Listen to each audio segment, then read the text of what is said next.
We being the CIA. My division is the DSD, Dangerous Species Division. I'm Dr. Dua. I have an extensive background in paleo research in this very field.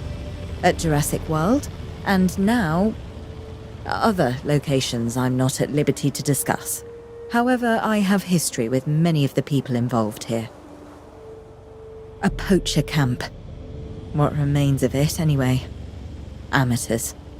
Yo, what is up guys? It's Gamerverse back again here to do another video for you guys today, man. So today we are reviewing a really cool game. Today we are reviewing Jurassic World Evolution 2 in 2025, and is it still worth playing?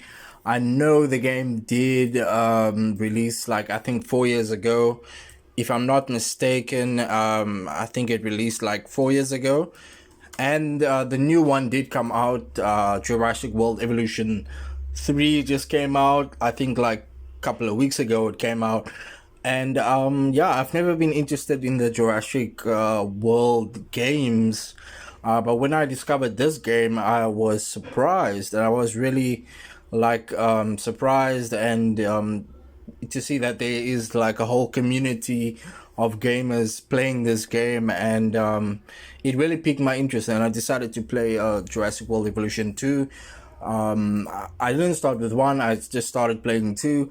But yeah, I actually will be playing part 1, so stick around for that video. I'll do a review on that too. But yeah guys, Jurassic World Evolution 2 was released on November 9th 2021 for PlayStation 4, PlayStation 5, Windows and the Xboxes.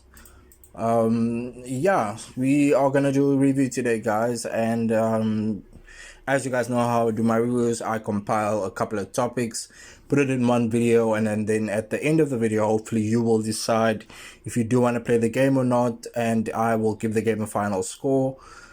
But without further ado, let's get into the video. Let's talk first about how the game holds up in 2025. Let's talk about the graphics quality.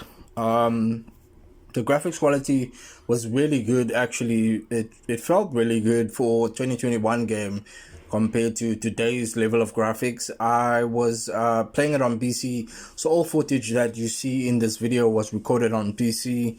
I have the settings tuned up to high settings, played around with the settings, ended up just playing the game on medium settings, and then I tried low settings as well. And to be honest with you, I like how the game looked on low settings, but it was just my preference.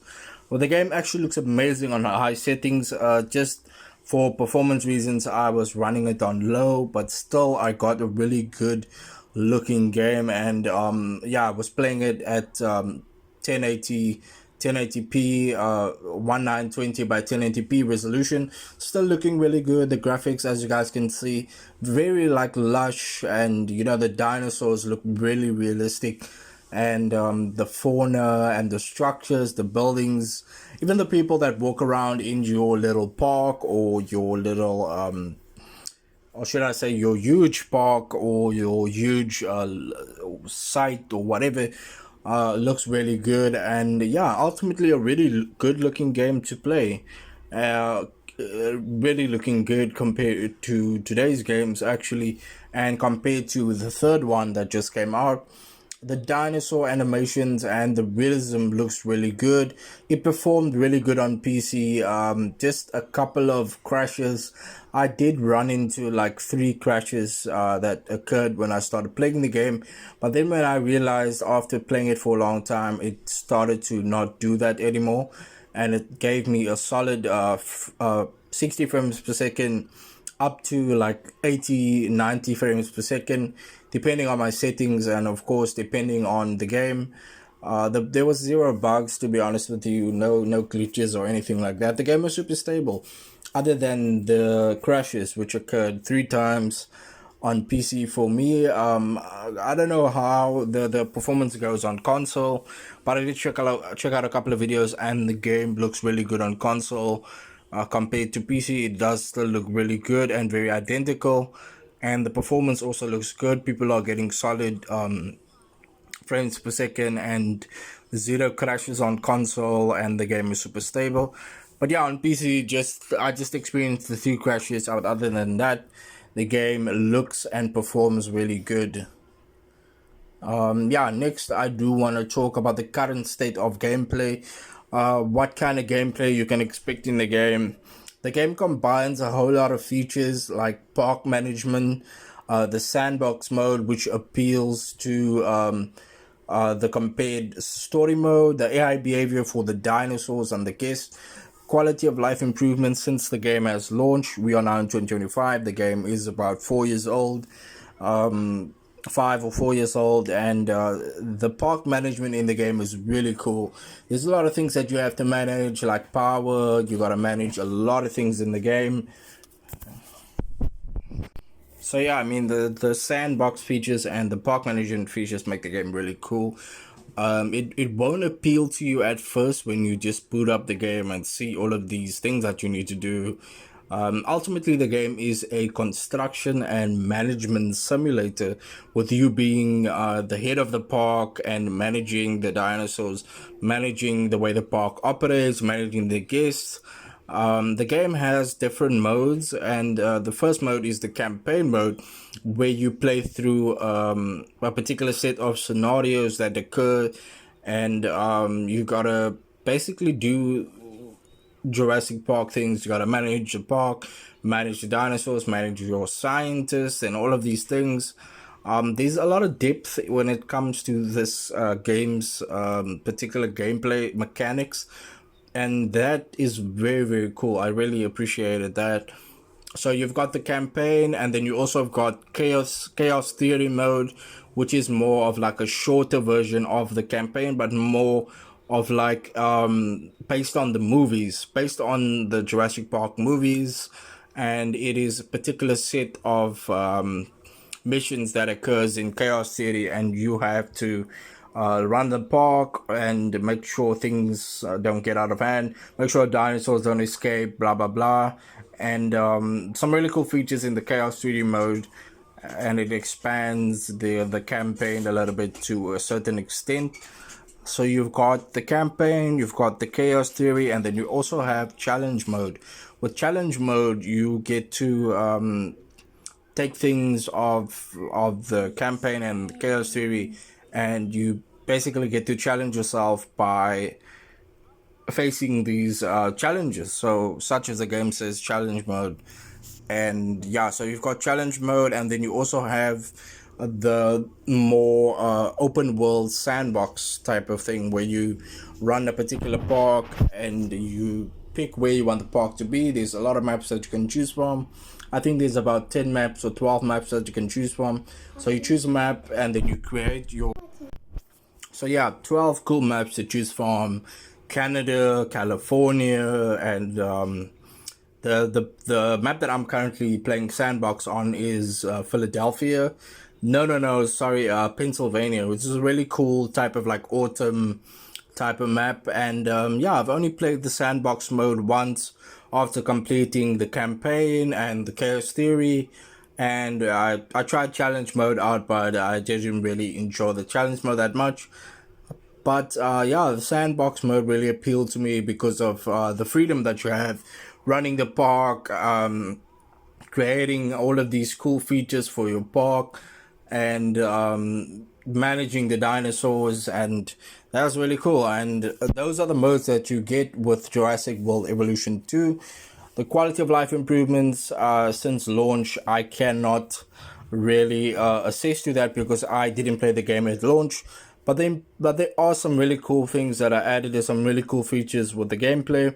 The gameplay is very diverse, very technical, and I would say it's not for everybody. But if you are playing the game and you find out you enjoy it, then it might be for you. But I would just say give the game a chance. It is not your normal run-of-the-mill game. It's like these top-down, like civilization builder type of games, like Sid Meier's Civilization, those type of games. But the only difference being it is with dinosaurs and scientists, and it is Jurassic World. So yeah, it takes a certain player to enjoy the game, but it is ultimately a really cool game to play. And yeah, was there any updates and DLCs in 2025 for the game? I don't think there was a lot of major updates that changed. The DLC packs that come with the game, I think there's like two or three DLC packs that you get. I think it's called the Species Pack, which I really didn't play much of, but there are some optional like mini ranking DLC content that you can play. So yeah, next I also do want to talk about the modding. Are there still mods for the game? Yes, there is. I didn't actually play with the mods that much, but the version that I did, the mods that I did decide to get was more of like a database type of modifier where I could change things like the weather, the amount of like dinosaurs you can have at once, and these type of things. And there is still a very active modding community for the game in 2025, even though, like I said, part 3 for the game has released a couple of like a month ago, a couple of weeks ago. Yeah, so next I'd want to talk about the comparison to the first one, what has evolved. But unfortunately, like I told you guys, I didn't play part 1 yet. I decided to start with part 2. Maybe I should have started with part 1, but I think part 2 is obviously better. But still, it will be a very, very good thing for me to check out part 1 and see what is different. So stay tuned for that review coming out on my channel. And obviously then I will be able to compare the two. Yeah, next I want to talk replayability. Replayability in 2025, as the game still feel fresh, are there new challenges and creative ways to play? Yes, I would say yes, the game still feels very fresh in 2025, and I would think fans of the game would maybe disagree with me, because obviously they have been waiting for part 3 for a long time, because they keep up with news and everything. But yeah, in my opinion, I think it is really still fresh, and there are some things like new challenges that will ultimately make the game replayable, and different things to like discover, like discover different dinosaurs. Maybe you haven't played with particular dinosaurs, because there are limits to like the type of like to the size of the park and whatever. So yeah, there's definitely a lot of replayability in Jurassic World Evolution 2. Next, is it fun for new players versus returning players? I think it's very welcoming for beginners. Like if you haven't played a Jurassic World game, start with this one. Or you could start with one, but I decided to start with this one, and it feels really good. I feel like this is a really good one to start with. I've seen the people play these games, but I haven't really given it a try. And after giving it a try, it is really good, and it offers a lot of new things for people who might have already played the first one, and it is just really good. So people who are returning fans, they probably might come back to it and still enjoy it, and maybe they're already playing the third one. But there is a lot of things on offer here with Jurassic World Evolution 2. Yeah, next, I want to talk, the value of the game, value for money in 2025.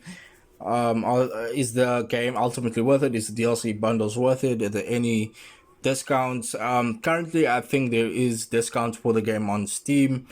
You can get it off Steam for a really cheap price, and probably on the PlayStation Store or the Xbox Store for a cheaper price, because of Jurassic World Evolution 3 that has released recently. So they're promoting that game, and obviously that means that part 2 will be discounted in the stores, in the online stores. So yeah, you can go ahead and take advantage of the sales. And yeah, who should play the game in 2025? I just want to give my final verdict. Is it worth it, and how does it compare to other management sims? I think anybody should play it in 2025. If you like simulation games, if you like management games, construction type of simulation games, this is really good for you, and it is definitely worth getting. I would say just wait for a sale, and obviously right now the game is on sale because they are promoting the third one, which came out recently. How does it compare to other management sims? I don't play a lot of management sims. This was actually my first one ever, I think. My first like ever like top down construction management type of sim game, and I think it's a really cool one to start with. And it gives you more of an introduction to what you can expect from other management and construction simulation type of games. Yeah, so my final score for the game, guys, I think I'm giving this game a solid 7.5 out of 10. A solid 7.5 out of 10 for Jurassic World Evolution 2. Yeah, man, the game is just super fun. I really enjoyed the campaign. The campaign mode is really interesting.